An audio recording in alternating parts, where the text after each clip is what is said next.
Hello and welcome to attaQ. My name is Jakob, I'm your host and you're watching a attaQ episode. This is Miami, a gadget inside KORG Gadget, and the main reason why I love it is because it's designed to make Wobble based sounds. Now KORG Gadget is awesome to use as is, but sometimes I just want to get hands on with my stuff. So I designed a template for controlling the wobble shape, the wobble rates, and the filter functions using a pad controller. In my case, I'm using an iRig pads controller from IK Multimedia, but you can use any type of pad MIDI controller that can push out MIDI CC data. But it gets a bit tricky when trying to do a template like that. Oh, by the way, stick with me and I'll tell you about this MIDI Designer Pro template, and you'll have access to getting this if you want. Just stick to the end and we'll get to that. Alright, so to actually get the MIDI CC data we need is simple. Just make sure that you have the gadget open, and I'll press functions. And here is the MIDI CC list. And what we want is the wobble shape MIDI CC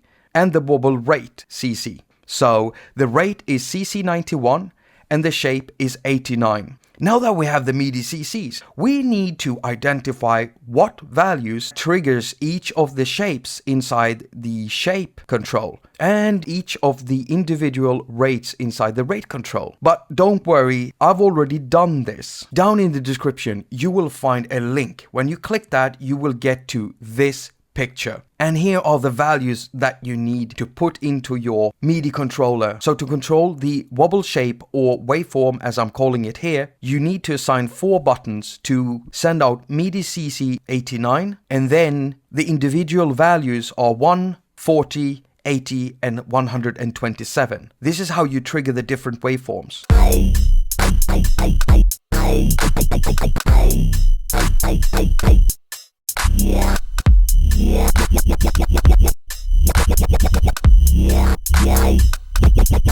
Now, in some cases, you might have a controller that will allow you to put a minimum value and a maximum value. If you do have a controller like that, then just put the same number in both minimum and maximum, so it will only send out this. You also have another thing to think about, and that's the way that the button functions. I'm using a momentary button. For the wobble rate, or LFO rate as I'm calling it, because that's basically what it is, you need 8 pads or 8 buttons. Each of the buttons should be assigned to MIDI CC 91, and here are the different values that will trigger each of the rates. Now, I was controlling more stuff on my pad controller, such as the cutoff, the crush, and wobble depth. And as I showed you in the beginning, if you've got knobs and you want to control those, just push the function and you'll find all of the MIDI CCs you need to build a template for your pad controller. Now, if you're still here, then this is MIDI Designer Pro. It's a template that I made. Now, it wouldn't make sense to use this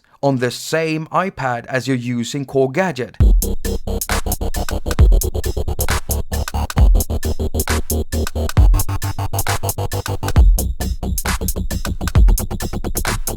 No, what I use it for is to free up the screen for the iPad running Gadget so that I can do other stuff inside Gadget while controlling a certain gadget or anything else inside Gadget. So if you have 2 iPads or maybe an iPhone and an iPad, then you can use this template to control Miami, and you can do this while connected through Bluetooth LE. So you go down in the description and you'll find a link directly to a zipped file. Tap on that, choose to download into AudioShare, unzip it there, and send the MIDI Designer file from AudioShare to MIDI Designer, and you'll be able to use it if you've got the latest version of MIDI Designer Pro. Thank you so much for watching. All comments and ratings are appreciated. I've got a Patreon page if you want to support me in that way. As usual, I wish you a very productive week. Now go finger all of your stuff and have a lot of fun doing it.